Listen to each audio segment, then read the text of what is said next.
Pag may snake o horse ka, ibig sabihin,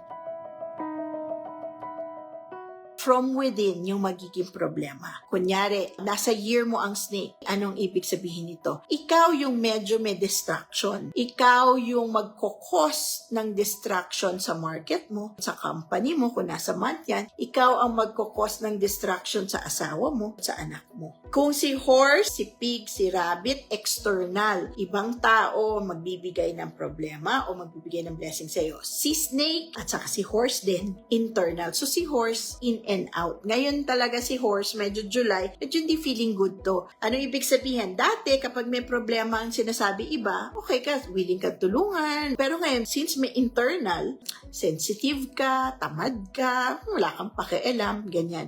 So if you have a snake in the horse, ito yung problema mo. Ikaw yung baka wala kang gana, o ikaw ang makakainis sa parents mo kung nasa month yan, ikaw makakainis sa kumpanya mo, pagka ganyan yan.